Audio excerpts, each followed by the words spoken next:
major invasion.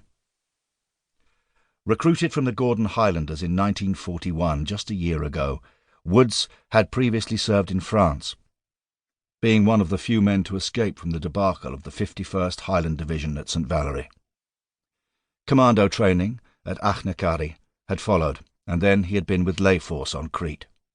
That's where Hunter had first seen him, and what a bloody shambles that had been. Now, at 26, 2 years older than Hunter, Woods was a hardened veteran.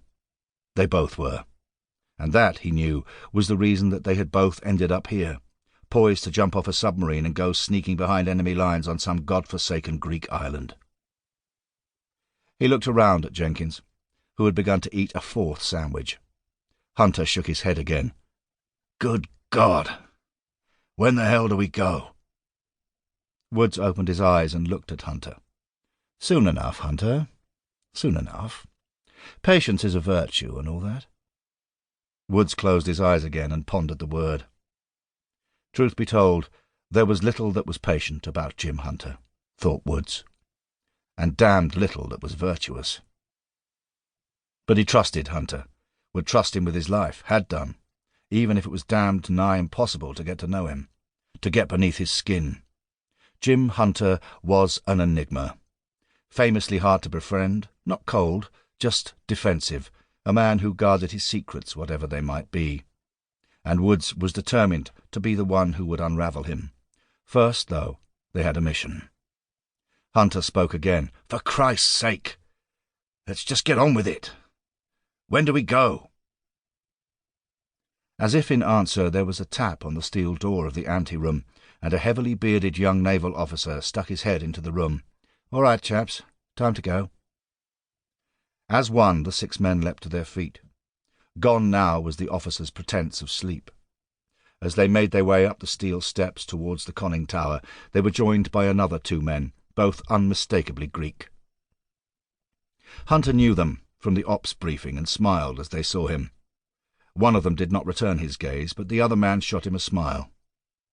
In silence now they climbed the iron ladder up inside the tower and, reaching the top, emerged into the balmy night. The vessel lay 3/4 of a mile off the coast of the island of Rhodes. The sea was perfectly calm, and, as planned, there was no moon. Taking a last long drag, Hunter flicked his cigarette into the sea. 4 2-man collapsible canoes lay along the casing in readiness. Woods nodded to another, younger British officer who led the way along the casing, to the farthest 2 canoes, followed by 2 Marines and 1 of the Greeks. Then he gave a second nod to Hunter, and the 4 of them climbed into the remaining 2 canoes, into which they had already loaded their stores and weapons. They had left Beirut 4 days ago, and the decadent luxuries of Lebanon were now a distant dream. On paper their mission was simple, though Hunter knew as well as anyone that no op was ever simple. Sitting in the canoe waiting to go, Hunter went through it once more in his mind. Once ashore they were to split into 2 parties. Woods, one of the Greeks, Jenkins, and himself would head south for Calathos, close to the east coast port of Lindos. The others, Lieutenant Roy Percival, 2 Marines, and the other Greek, would make for Maritza, near the town of Kramasti, in the north. Both parties would lay timed bombs on as many enemy aircraft as they could find, and leave the remainder to explode in stores and supply dumps. Then they would all head for the shore. The submarine would be back to pick them up, and it would be plain sailing down to Alexandria.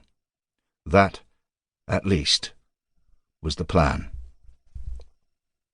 At a given signal, almost in unison, the 4 little boats slipped off the casing of the submarine and into the dark waters of the Mediterranean. They paddled hard, yet all the time increasingly conscious of the noise as they grew closer to the shore. Unlike on other raids, this night they were not looking out for any flashed torchlight signals. All of them were well aware that they were not going to meet any friends here. If they saw any lights, it would probably mean trouble. Twice Hunter saw a light, but guessing from the looming silhouette outline of the high mountains that was now so clear despite there being no moon, he presumed it to be a car's headlamps or some electric house light being switched on and off. Gradually they neared the shore, and then, quite suddenly, they could see the surf on the beach and hear the waves as they lapped at the